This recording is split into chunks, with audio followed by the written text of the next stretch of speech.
Fala galera, sejam muito bem-vindos a mais um vídeo. A Disney viveu seu período de ouro na administração do Bob Iger, que começou lá em 2005, quando ele tomou o cargo de CEO, que anteriormente pertencia ao Michael Eisner. E nesse período, como eu disse, a Disney viu um tremendo sucesso.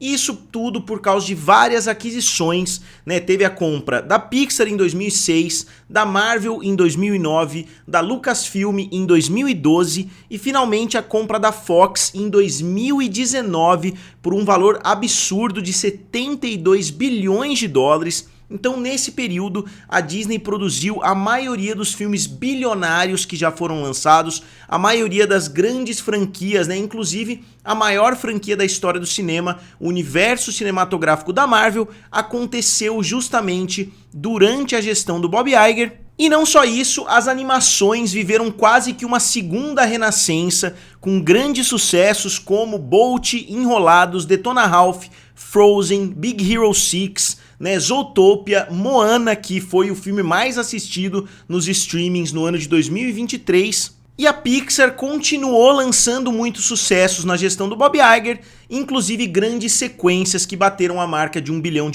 também. E nesse período, a Disney conseguiu nada menos do que 28 filmes bilionários, uma marca quase que inalcançável, pelo menos no momento. Nenhum outro estúdio está próximo dessa marca da Disney. E 2019 foi o maior ano da história de qualquer estúdio, porque em 2019 a Disney conseguiu 8 filmes bilionários, 7 produzidos por ela mesma e uma coprodução com a Sony, que foi justamente o filme do Homem-Aranha. Mas em 2020, logo depois desse ano incrível da Disney, tudo mudou, não só por causa do momento de pandemia que chegou, mas também pela saída do Bob Iger. Para mim, não foi uma coincidência que o Bob Iger empurrou todos os grandes projetos para o ano de 2019. Eu mesmo em 2018 já questionei isso aqui no canal, pensando, por que tantos lançamentos grandes de uma vez? Porque a gente viu somente em 2019 a Marvel chegando à sua conclusão com Ultimato, o Rei Leão lançou um filme em live action, a saga Star Wars chegou ao seu fim com o episódio 9, o Aladdin foi lançado também e, só como a cereja do bolo, novos filmes das franquias Toy Story e Frozen, que talvez sejam as duas maiores franquias de animações até hoje. Então eu já no lançamento desses filmes, eu já tinha especulado a respeito dessa possível saída do Bob Iger, ele já falava em aspirações políticas e assim por diante. Então eu pensei isso mesmo, que ele ia empurrar todos os filmes para ter o melhor ano da história antes dele sair. E ele saiu e deixou o Bob Chapek. Hoje eu não vou falar a respeito dos problemas envolvendo o Bob Chapek, porque não é o foco do vídeo. Eu quero falar principalmente a respeito do Bob Iger e das dificuldades que ele vem enfrentando. Os inimigos estão nos portões do castelo, digamos assim. E o Bob Iger saiu no dia 25 de fevereiro de 2020, então logo depois do ano de 2019 acabar. Ele saiu, a pandemia estava começando, os cinemas estavam fechando, então o Bob Chapek recebeu uma bola curva, como eles falam no beisebol, porque foi uma administração muito conturbada, ele tomou algumas decisões bem ruins, decisões essas que o Bob Iger já está tentando reverter. E ele saiu do cargo em 2020 e em 2021... o Bob Iger deixou também o cargo de presidente do conselho e ele foi sucedido pela Susan Arnold. Então agora o Bob Chapek e a Susan Arnold estavam na chefia da empresa ao invés do Bob Iger. E a gestão do Bob Chapek, como eu falei, é reconhecida hoje como uma grande desgraça e chegou num certo ponto que o Bob Iger e os conselheiros, os membros do conselho da Disney, derrubaram o Bob Chapek e o Bob Iger foi reinstituído como o CEO da empresa. Isso aconteceu no dia 20 de novembro de 2022, justamente aniversário da minha irmã. O Bob Iger estava de volta na chefia da Disney. Então a situação no mercado de ações não era nada positiva, o Bob Iger foi visto como o salvador da Disney, só que a situação estava mais complicada justamente por causa desse momento de pandemia, por causa da seca de grandes sucessos. O Disney Plus não estava trazendo a qualidade que eles tinham prometido, nem as séries da Marvel e de Star Wars estavam conseguindo atrair o volume de público que era esperado dessas grandes franquias, E nas salas de cinema, essas franquias também estavam em decadência. Os filmes da Marvel não chegando mais na marca do bilhão, não chegando às vezes nem na marca dos 300 milhões. Então a situação tinha mudado bastante, né? O Bob Iger retornou para uma empresa completamente diferente e agora com a visibilidade do público contra a empresa, por causa das decisões que foram tomadas ali na gestão do Bob Chapek, por causa da inclusão nos filmes, por causa de filmes com elencos de mulheres e assim por diante. Muitas pessoas começaram a questionar esse lado da Disney, muitos investidores começaram a ver a Disney afastando o público core, né, o público central dela. Isso é um debate que pode acontecer aí se a gente abordar filme a filme, mas essa é a visão, né, que as pessoas tinham da empresa nesse momento. E o Nelson Peltz, que é um investidor ativista, e o que isso quer dizer? Que ele é um investidor que ele quer moldar o futuro da empresa, não é aquele investidor que coloca ali 10 milhões na empresa e simplesmente, né, fica em casa ali esperando o dinheiro aumentar ou diminuir, né, dependendo do momento das ações. Não, ele quer realmente colocar a mão na massa. Ele já fez isso em diversas outras empresas, como eu vou falar para vocês no decorrer do vídeo, e ele foi um cara que começou a desafiar o Bob Iger, querendo colocar o nomezinho dele ali no chapéu, querendo entrar para o conselho da Disney. Conselho esse da Disney que é composto por 13 membros. Então o Nelson Peltz, ele queria nessa época fazer parte do conselho da Disney, né? Ele queria ser um dos 13 membros. Essa vontade dele, inclusive, aumentou. Hoje ele está exigindo mais de uma cadeira no conselho. E a Disney já teve diversas situações parecidas, né, com investidores ativistas que querem mudar o rumo da empresa.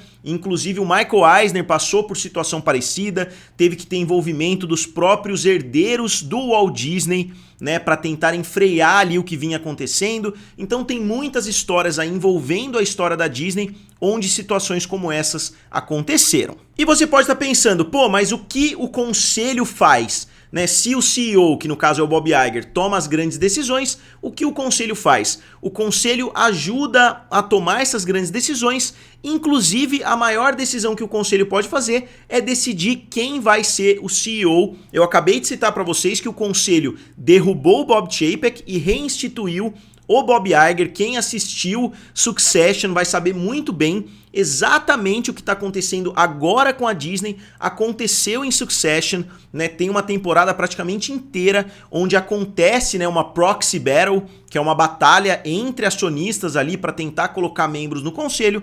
Foi literalmente isso que aconteceu e agora está acontecendo na vida real. E o que começou, né, originalmente como uma vontade de fazer parte do conselho se tornou uma jornada incessante. O Nelson Peltz tem reportados 24 pedidos para entrar no conselho da Disney. Então, em 24 ocasiões diferentes, ele solicitou uma entrada como um membro do conselho, mas eu vou falar a respeito disso mais para frente. Só que no dia 12 de janeiro de 2023 foi oficialmente, né, eles fizeram realmente um pedido oficial que o Triumph Fund, que é justamente a empresa do Nelson Peltz, gostaria de um assento no conselho. E ele falou o seguinte: a recente performance reflete a dura verdade de que a empresa está em crise. Isso em 2023, e 2023 não foi um ano excelente, então a situação piorou ainda mais. E a Disney, nessa época, em 2023, pediu para os membros do conselho não elegerem o Nelson Peltz, e isso de fato não aconteceu, porque o Nelson Peltz não possui nenhuma experiência no entretenimento, não possui nenhuma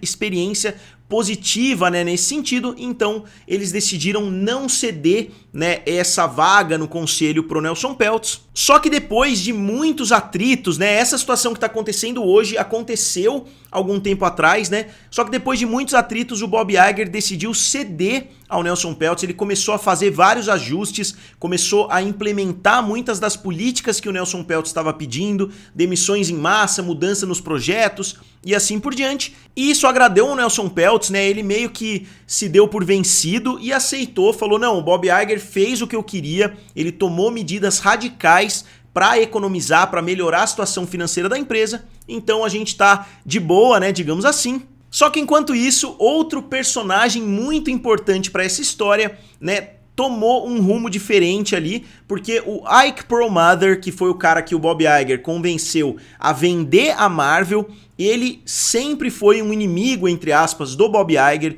principalmente depois da decisão de tirar o Ike Perlmutter da chefia da Marvel e colocar o Kevin Feige, né, no universo cinematográfico da Marvel e também no Disney Plus, nas séries de televisão e etc. Então ele tirou muito poder do Ike Perlmutter e ele se tornou um inimigo abertamente assim do Bob Iger. Ele sempre questionou muito os lançamentos do Kevin Feige, ele foi um duro crítico do filme Pantera Negra, ele não achava que o filme Pantera Negra deveria ser lançado, que era um filme com um elenco de atores negros e assim por diante. Teve uma situação bem delicada na época envolvendo o Kevin Feige e o Ike Perlmutter, só que o Bob Iger aproveitou a situação com o Nelson Peltz para tirar o Ike Perlmutter da jogada. Ele demitiu o Ike Perlmutter da Marvel, porque ele continuava como presidente da Marvel, mesmo que ele não fosse mais o chefe da Marvel Studios, e isso criou um rancor gigantesco, e o Ike Perlmutter se uniu ao Nelson Peltz. Inclusive ele fez o seguinte, ele deu todas as ações dele, ou pelo menos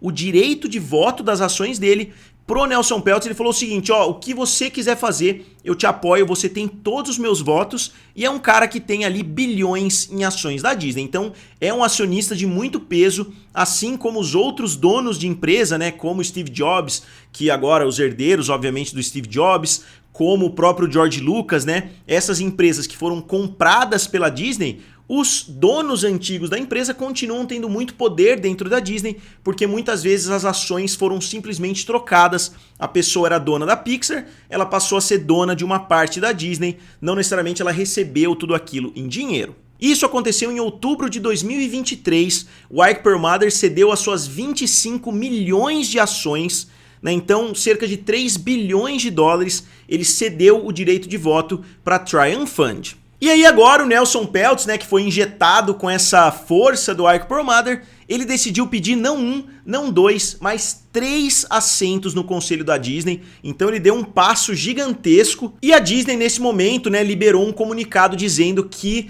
eles tinham uma vingança pessoal, né, uma vendetta contra o Bob Iger, o que é um fato, né, inquestionável.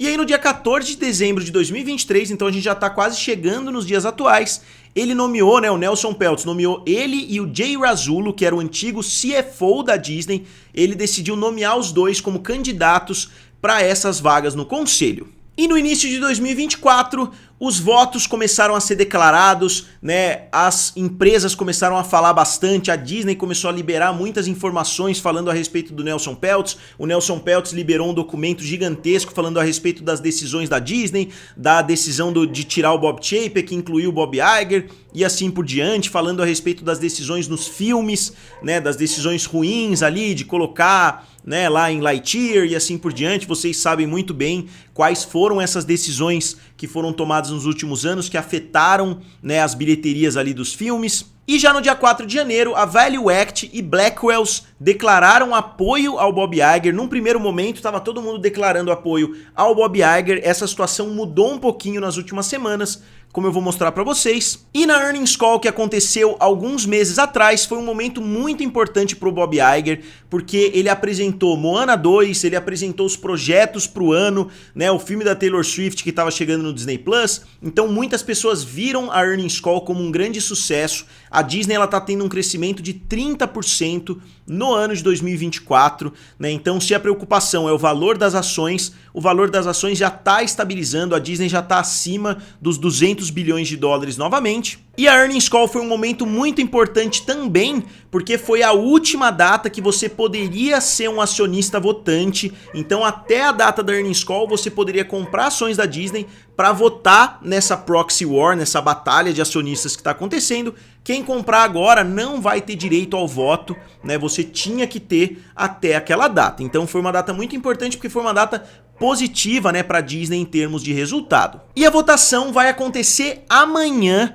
Eu tô com esse vídeo pronto faz praticamente um mês, eu já gravei ele uma vez inclusive, eu tive problemas no áudio e eu acabei não gravando, só que como tinham muitas novidades surgindo, muitos votos sendo declarados, eu achei melhor não gravar, esperar chegar mais próximo da data, explicar o panorama, né, de forma mais ampla possível, e é isso que eu tô fazendo hoje. E antes de ter a minha opinião formada a respeito desse assunto, eu decidi dar uma pesquisada, né, porque é uma votação. Será que o Nelson Peltz merece ser incluído ali, né, no conselho da Disney ou não? Eu decidi dar uma pesquisada porque não é uma votação sobre o Bob Iger, se eu quero que o Bob Iger continue na chefia ou não. É uma votação sobre a entrada do Nelson Peltz e do Jay Rasulo, né, no conselho da Disney. E primeiro falando a respeito do Nelson Peltz, ele é um acionista ativista em várias empresas, ele está fazendo isso em outras empresas e não só na Disney, e muitas outras empresas como a Pepsi e como a P&G, né, ignoraram completamente as ideias, né, do Nelson Peltz. E existe um histórico muito claro dele tomar decisões como essas que ele está fazendo com a Disney em 11 situações diferentes, né, ele já fez isso. Inclusive as empresas que ele deixou, né, quando ele virou conselheiro, depois que ele deixou o conselho, a empresa estava com as ações menos valiosas, né, cresceram abaixo do S&P 500, empresas como Wendy's, Unilever, Cisco e várias outras. Como eu disse, são 11 casos diferentes do Nelson Peltz entrar no conselho de uma empresa e a empresa crescer abaixo do mercado de ações. Então ele não é exatamente um acionista que vai entrar para revolucionar a empresa de uma forma positiva, porque já existe um histórico muito grande de que isso não acontece. Inclusive o Nelson Peltz está sofrendo coisas parecidas em empresas que pertencem a ele está correndo o risco de perder o controle de outras empresas justamente por causa dessa jornada que ele entrou aí contra a Disney.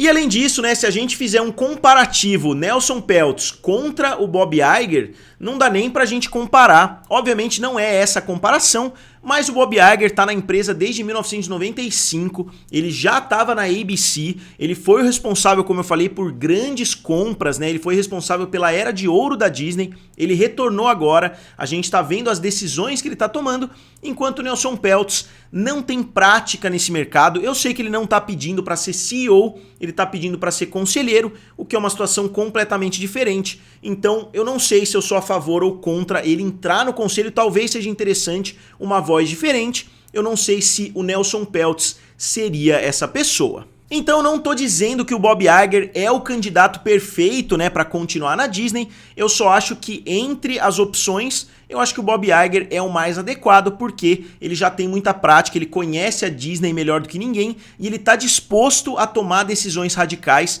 como ele mesmo já fez para agradar o Nelson Peltz. Ele já admitiu os erros da gestão do Bob Chapek, ele já falou que os criadores começaram a dar mais importância para empurrar narrativas do que para fazer bons filmes, que eu acho que é a grande reclamação aí de grande parte do público. E a gente tem um ano de 2024 que promete bastante. Como eu disse, vai chegar Moana 2, vai chegar Deadpool vs Wolverine, vai chegar uma porrada de outros grandes filmes. 2025 também promete bastante. A Disney acabou de fazer uma parceria comprando parte das ações da Epic Games, né, que é a empresa que é dona de Fortnite. Eles falaram que é o maior investimento da Disney em games da história da empresa, então pode ser algo muito positivo também. E recentemente, outros grandes nomes deram opiniões a respeito dessa batalha que está chegando, como eu disse, amanhã.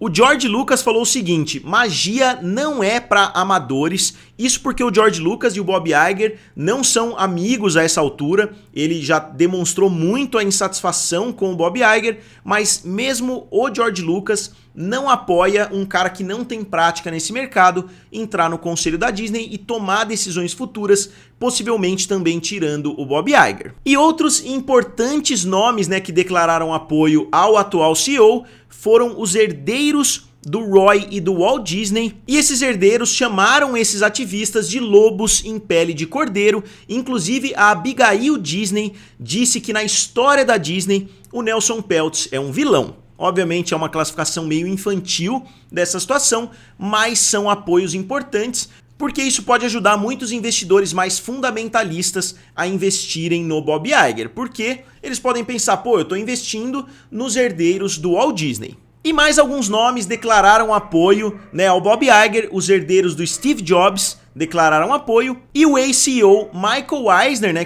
que foi o cara que o Bob Iger tomou o cargo de CEO, o Michael Eisner também apoiou o CEO nessa votação. E além dessas personalidades importantes, a Value Act Capital e a Glass Lewis, né, são duas empresas, duas firmas ali que dão opinião a respeito das ações, duas apoiaram o Bob Iger, e essas empresas, né, são muito importantes para convencer firmas gigantescas como BlackRock, como Vanguard, como State Street e outras dessas gigantes. Só que no sentido contrário, o Nelson Peltz também conseguiu angariar bastante apoio. Eu diria que hoje tá bem difícil saber quem vai ganhar. Eu tô vendo muitas pessoas falando que vai ser o Nelson Peltz, que ele vai conseguir conquistar, né, esse cargo, porque a firma ISS, ou Institutional Shareholder Services, que é uma empresa que ajuda, né, os investidores a decidirem em quem votar nessas situações, declarou apoio ao Nelson Peltz, mas não foi um apoio incondicional. Eles declararam apoio somente ao Nelson Peltz e alegando que o processo de sucessão do Bob Iger não foi feito corretamente, então ele colocou o Bob Chapek sem fazer um processo de sucessão e ele tomou o lugar do Bob Chapek novamente sem fazer o devido processo de sucessão. A Disney já se defendeu contra essas acusações, falando que não, que aconteceu tudo da forma correta. Só que a ISS é de extrema importância porque, segundo o próprio Bob Iger, no seu livro, que eu já li algumas vezes, um livro dele é muito bom, ela pode influenciar cerca de 1/3 dos votos em uma batalha como essa. Então 30% dos acionistas podem ser influenciados por esse voto da ISS. E como eu disse, não foi um voto contra o Bob Iger, porque eles inclusive disseram que a volta do Bob Iger foi correta. Ele só tem essa preocupação, né, do processo sucessório não ter sido feito de forma correta. Então, como eu falei, a votação vai acontecer amanhã. Eu gosto bastante do Bob Iger, eu já li o livro dele, eu acompanho todas as entrevistas dele, é um cara que eu acompanhei a carreira, né, desde que eu me conheço por gente, eu sigo ali o rumo da Disney. Obviamente a Disney não tá num momento excelente, o Bob Iger tá de volta, tá tomando grandes decisões. Eu acho que desde que ele voltou, 2022, ainda não deu tempo da gente ver, né, as coisas que ele fez trazendo resultado. Ele fez muita coisa, inclusive esse mês, ele juntou o Disney Plus com o Hulu lá nos Estados Unidos, anunciou a junção do Disney Plus com o Star Plus aqui na América Latina, então coisas que o público estava pedindo já faz bastante tempo, ele tá entregando. E no núcleo, né, de toda essa situação, eles estão falando que a Disney tá num péssimo momento, o que de fato é verdade em partes, porque não dá pra gente esquecer que em 2019, sob a mesma gestão, a Disney teve o maior ano da história de qualquer estúdio. Então a situação é muito mais delicada. Eu não vou ficar insatisfeito se o Nelson Peltz ganhar, né, um assento no conselho. Eu acho que uma visão diferente sempre é bem-vinda. Eu só acho que ele não tem know-how, não tem conhecimento suficiente para bater de frente, né, com o Bob Iger. Então, se eu tivesse um voto, eu votaria com a Disney e não com esses acionistas que estão tentando mudar o rumo da empresa. E um elemento que não dá pra gente esquecer em toda essa situação é que o Nelson Peltz, ele só ingressou novamente nessa jornada contra o Bob Iger porque o Ike Perlmutter deu as ações. Então foi o grande erro do Bob Iger, foi tirar o Ike Perlmutter do cargo que ele tinha na Marvel. Ele deve ter ficado muito sentido com isso. Então ele decidiu virar o chefão ali nos bastidores, o Mágico de Oz, por trás do Nelson Peltz.